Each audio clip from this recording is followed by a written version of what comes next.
Di kitab Ibrani pasal 13 di ayat 1 dan 2 diceritakan di sini tentang nasihat dan doa selamat. Peliharalah kasih persaudaraan. Lalu disebutkan, jangan kamu lupa memberi tumpangan kepada orang, sebab dengan berbuat demikian beberapa orang dengan tidak diketahuinya telah menjamu malaikat-malaikat. Nah, ini ayat menunjukkan bahwa sadar atau kita tidak sadari, ya, sebenarnya ada malaikat-malaikat di sekeliling kita. Dan memang Alkitab mengatakan demikian. Ada banyak ayat yang menunjukkan bahwa malaikat-malaikat itu bekerja di sekeliling kita. Kita baca di Kisah Rasul bagaimana rasul-rasul juga dilepaskan dari penjara oleh karena malaikat-malaikat yang bekerja. Kemudian Daud juga mengatakan di Mazmur 34 ayat 8 bahwa malaikat Tuhan itu berkemah di sekeliling orang-orang yang takut akan Dia, lalu meluputkan mereka. Ya, kita bisa merenungkan banyak ayat di Mazmur 34 itu. Tetapi saya mau fokus tentang malaikat ini. Jadi intinya, ya, di sekeliling kita ini ada para malaikat yang memang menjaga kita, mengawal kita. Mazmur 91 juga mengatakan demikian, ya. Malaikatnya diperintahkannya kepada kita bahkan supaya kaki kita jangan tersandung pada batu, ya. Jadi kalau kita merenungkan hal ini, kita akan melihat bahwa sampai masalah jalan saja supaya jangan tersandung kepada batu itu ada malaikat yang Tuhan tugaskan, ya. Jadi kita bisa percaya kalau masalah jalan saja malaikat-malaikatnya diperintahkannya menjaga kita di segala jalan kita, ya, supaya kaki kita jangan terantuk kepada batu, apalagi untuk hal-hal yang lain yang lebih besar. Jadi kita bisa percaya bahwa memang Tuhan melindungi kita. Satu-satunya yang perlu kita jaga adalah jangan sampai kita keluar dari jalur yang memang Tuhan tetapkan untuk kita. Karena kan ada kehendak bebas dalam kehidupan kita, ya. Jadi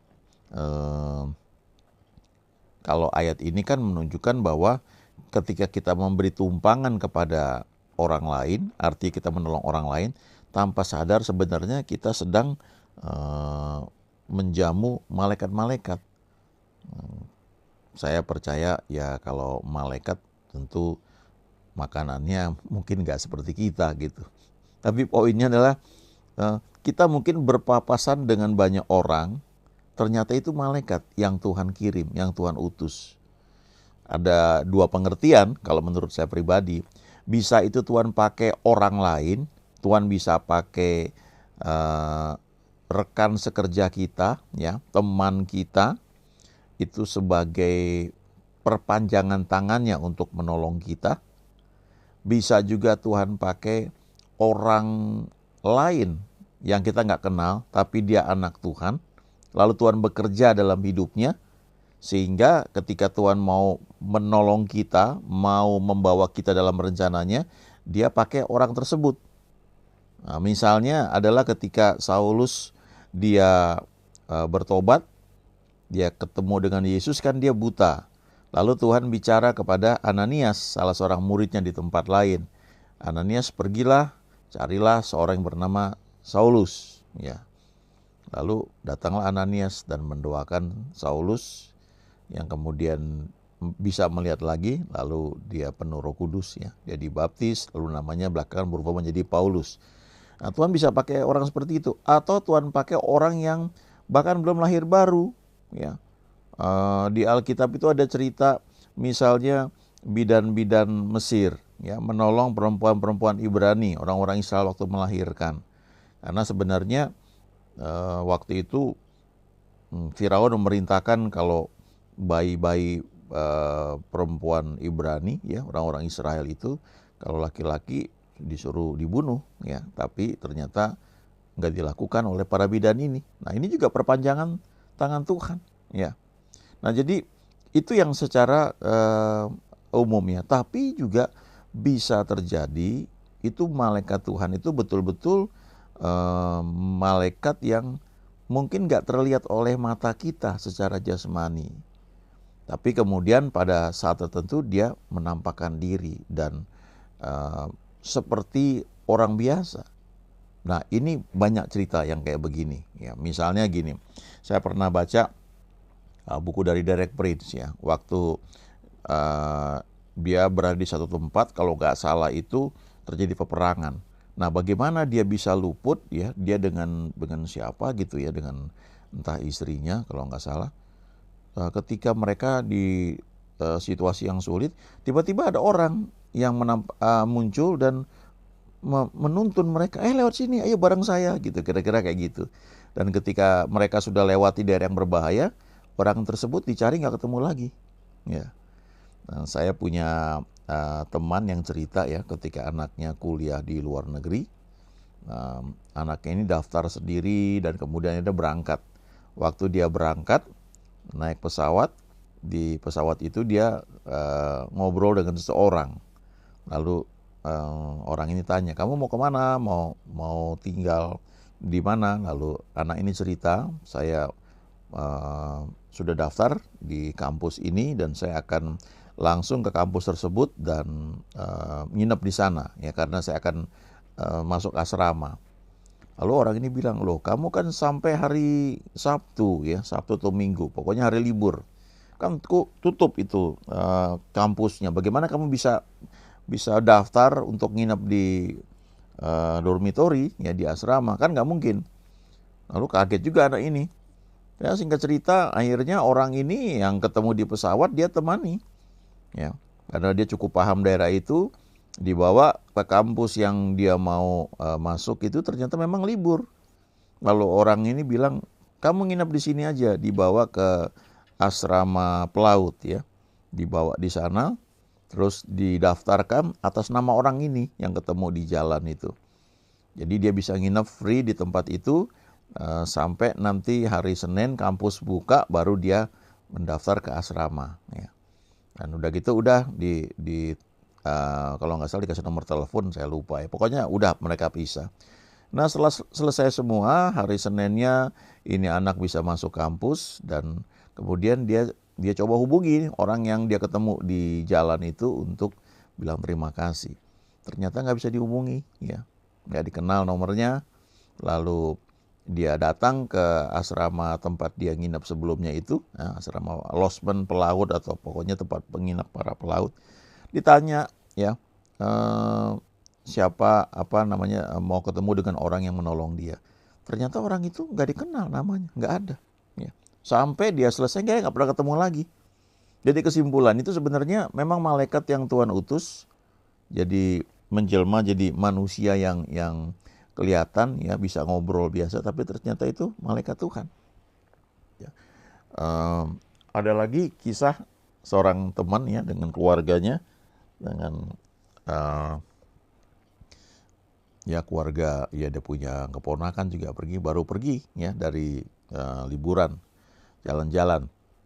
Nah, diceritakan ketika mereka tiba ya, mereka liburan di beberapa negara, tiba di satu kota sudah malam waktu itu, dan begitu sampai di tempat di kota tersebut hujan, lalu mereka nggak tahu mesti kemana ya, walaupun mereka memang antri ya, mau naik taksi, tapi kemudian itu tiba-tiba mereka dapat mobil yang cukup besar sehingga mereka bisa masuk semua, dan harganya ternyata relatif murah dibandingkan mobil lain sebelumnya yang waktu mereka mau naik tapi nggak muat ya. Lalu mereka sampai di tempat yang mereka mau nginap. Mereka nggak tahu begitu turun itu kan ada banyak building ya, apartemen atau tempat untuk nginap. Jadi ketemu ada orang lain lagi, dan orang lain ini disuruh oleh sopir taksi yang mereka baru naik itu untuk antarkan gitu. Ya, antarkan ya sampai di tempat ya. Dan begitu sampai di tempat, udah ketemu semua, baru orang itu turun. Nah, itu orang yang tidak dikenal, ya, bisa memberi pertolongan. Ya mungkin orang biasa yang seperti saya bilang tadi, dipakai oleh Tuhan jadi seperti perpanjangan tangan Tuhan. Ya, tapi bisa juga itu malaikat yang kita nggak tahu, yang tiba-tiba menampakkan diri, kemudian menolong kita. Ya, ada banyak cara. Kadang-kadang kita tidak lihat secara fisik, tapi langkah-langkah kita diarahkan oleh Tuhan untuk belok, untuk berada di tempat tertentu pada waktu yang tepat. Ya, itu sebabnya sangat penting kita membangun hubungan dengan Tuhan. Jaga hati kita, ya. Kadang-kadang kita bisa kecewa, kesel, marah pada seorang. Segera bereskan supaya antena rohani kita ini selalu terpelihara dengan baik, ya. Jadi kita bisa menangkap tuntunannya. Kadang-kadang tanpa sadar kita merasa karena kita bisa, ya, kita punya kemampuan, kita buat sesuatu yang kita kira baik. Itu persis seperti Marta yang dengan semangat luar biasa mempersiapkan segala sesuatu untuk menjamu Tuhan Yesus yang datang ke tempatnya. Tapi si Maria duduk dengerin Yesus terus gitu. Lalu akhirnya ngomel Marta ini gitu, ya. Tuhan, kok nggak peduli? Kok biarkan aku melayani seorang diri? Suruhlah Maria membantu aku. Jadi Marta ini melakukan aktivitas tetapi ternyata itu di luar tuntunan Tuhan. Ya, kira-kira kayak begitu. Sangat sering bisa terjadi dalam hidup kita kalau kita tidak jaga kondisi hati kita. Nah, kadang kita berpikir kita punya uang, kita bisa buat ini, lalu ternyata pada titik tertentu mentok. Ya. Sampai kita sadar bahwa kita perlu merendahkan diri, ya, perlu humble, baru tiba-tiba jalan yang tadinya tertutup itu tiba-tiba terbuka. Nah, ini ada satu kisah lain, ya. Saya beberapa kali ceritakan ini karena ini sangat menjadi berkat buat saya. Ini kisah mengenai terjadinya kegerakan di Timor tahun 60-an, ya, sekitar 60 berapa ya, 65 dan sekitar itulah. Waktu itu terjadi pencurahan Roh Kudus yang luar biasa di Timor. Di situ banyak mujizat terjadi. Ada air menjadi anggur, orang-orang mati dibangkitkan, lalu banyak hal terjadi di situ. Nah, salah satunya dari kisah yang begitu banyak itu terjadi di sana adalah kisah mengenai satu rombongan yang anak-anak Tuhan yang sedang melakukan penginjilan di satu daerah, ya, di satu tempat. Bahkan mereka itu mengalami berjalan di atas air, ya. Di waktu mereka harus menyeberangi sungai yang tidak ada jembatan, kemudian tidak ada perahu, lalu terjadi banjir. Lalu mereka dengan iman, ya, mereka melangkah dan mereka selamat sampai di seberang. Banyak hal terjadi. Nah, yang menarik adalah ketika mereka melayani di satu desa, ya, di desa itu mereka tinggal di rumah pendeta yang sangat miskin, ya. Dan waktu mereka selesai pelayanan, mereka lapar sekali. Ya, mereka sampai di rumah pendeta itu dan nggak ada makanan, ya. Mereka dalam keadaan kelaparan, lalu mereka berdoa bersama-sama, ya. Mereka membentuk lingkaran, mereka berdoa menyembah Tuhan. Pada saat mereka berdoa menyembah Tuhan, lalu mereka dapat penglihatan. Semua orang yang ada waktu itu yang sama-sama pelayanan mendapatkan vision atau penglihatan yang sama. Yaitu mereka melihat malaikat-malaikat Tuhan datang, ya, kemudian malaikat Tuhan itu ada yang seperti terbang gitu, mereka membawa meja yang besar. Mereka taruh meja, ya, kemudian mereka merapikan meja itu, ditutup dengan taplak, ya, rapi, lalu disusun piring-piring yang ada di situ dengan rapi sekali dengan perlengkapan makan kayak orang mau ada perjamuan makan di istana gitu. Kemudian malaikat-malaikat lain datang bawa makanan-makanan yang menarik sekali, yang lezat, itu ditaruh di tengah-tengah meja. Lalu di seling meja itu ada kursi-kursi, ya. Kemudian tiba-tiba mereka lihat mereka sudah duduk di masing-masing kursi, mengelilingi meja yang penuh makanan itu. Lalu dalam penglihatan itu mereka melihat mereka mulai makan dan mereka menikmati makanan itu.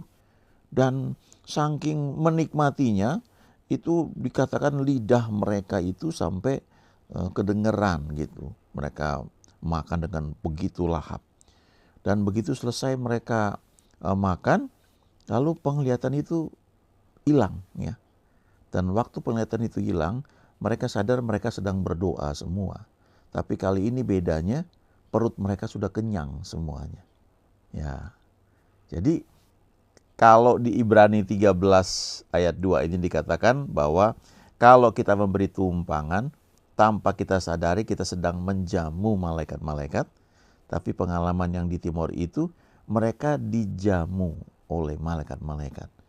Mereka kira mereka melihat penglihatan. Betul, itu penglihatan. Tetapi penglihatannya itu dalam bentuk 3 dimensi dan ternyata mereka ada di situ. Ya, mereka ngalami itu. Ya. Ini mirip seperti yang dialami oleh Petrus. Waktu dia sedang di penjara, dia sedang tidur di antara penjaga yang merantai dia. Lalu jemaat dengan tekun mendoakan Petrus yang di penjara itu karena besoknya mau diadili ya, mau dihukum. Ya, sebelumnya Yakobus sudah dipenggal kepalanya. Jadi ini Petrus yang sedang di penjara didoakan oleh para murid yang lain. Dan kemudian tiba-tiba muncul seorang malaikat di dalam penjara itu, lalu dia bangunkan Petrus dan dia suruh Petrus kenakan sepatunya. Itu rantai yang ada pada tangan Petrus ya juga mungkin pada kakinya lepas dengan sendirinya. Sementara penjaganya di situ tidur aja ya, nggak tahu hal itu. Entah tidur atau enggak, tapi yang jelas mereka nggak melihat malaikat itu. Dan kemudian malaikat tersebut ajak Petrus jalan keluar. Pintu penjara terbuka dengan sendirinya. Kemudian mereka jalan lagi sampai ke gerbang kota, pintu gerbang terbuka dengan sendirinya. Dan setelah sampai di luar, tiba-tiba malaikat itu meninggalkan Petrus. Dan Petrus nggak sadar, dia kira itu penglihatan, vision. Dan memang itu vision, tetapi dalam bentuk 3 dimensi. Dan Petrusnya terlibat di situ. Dan tiba-tiba ketika dia sadar bahwa dia sudah di luar, baru dia ngerti bahwa Tuhan telah mengutus malaikatnya untuk menolong dia. Lalu dia pergi ke tempat teman-teman yang dia tahu sedang berdoa. Mereka kaget ketika mereka melihat Petrus. Awalnya mereka bilang itu bukan Petrus, tapi itu malaikatnya yang menjaga dia. Tapi ternyata itu Petrus. Mereka kaget sekali. Ya. Nah, jadi kalau di Kisah Rasul itu kisahnya malaikat itu menolong Petrus. Petrus kira itu satu penglihatan saja. Jadi malaikat itu melakukan intervensi dari dunia roh. Rantainya lepas dengan sendirinya. Kemudian pintu terbuka semuanya. Dan Petrus tiba-tiba sampai di luar. Dan besoknya waktu diperiksa, penjaga masih ada. Rantainya ada di sana. Penjara tertutup rapat. Tapi Petrusnya hilang. Nah, itu intervensi dunia roh. Nah, kalau di Timor itu yang dialami mereka, murid-murid yang sedang melayani ini, mereka kelaparan, mereka berdoa bersama, lalu mereka dapat vision, penglihatan. Tapi kemudian mereka terlibat dalam vision itu, mereka lihat mereka sedang makan. Dan setelah selesai berdoa, visionnya hilang, mereka kenyang. Ya. Jadi ini real terjadi ya. Nah, kita perlu perhatikan di ayat 1 itu ya. Peliharalah kasih persaudaraan. Ya. Ini yang perlu kita jaga. Jangan kamu lupa memberi tumpangan kepada orang. Jadi bersikaplah murah hati. Tolonglah orang lain yang kita tahu bisa kita tolong. Jangan menutup mata kita. Apalagi saudara seimam. Ya, jangan hambat, jangan ya banyak hal ya. Karena kita nggak tahu ya dalam hidup kita. Ketika kita berbuat sesuatu yang mungkin salah ya. Itu membuat celah dalam hidup kita sehingga iblis itu bisa nyerang kita. Ya. Kalau kita mengalami banyak hal ya, entah mungkin kita punya uang cukup, tapi kita mengalami sakit yang membuat harus keluar uang yang nggak perlu ya. Kita minta orang lain doain ya, Tuhan tetap tolong. Tapi kan banyak hal yang kita sebenarnya nggak perlu lalui hal itu. Ya, ingat Mazmur 34 ayat 8 bahwa malaikat Tuhan berkemah di sekeliling orang-orang yang takut akan Dia, lalu meluputkan mereka. Ya, penting jaga kasih persaudaraan. Ya, apabila itu dalam kendali kita, ya, Paulus berkata, lakukan yang terbaik untuk saudara kita ya. Jangan menutup mata, jangan sengaja ya justru mungkin kita menghalangi pekerjaan Tuhan lewat malaikat-malaikat dalam hidup kita ya. Ya, haleluya. Amin.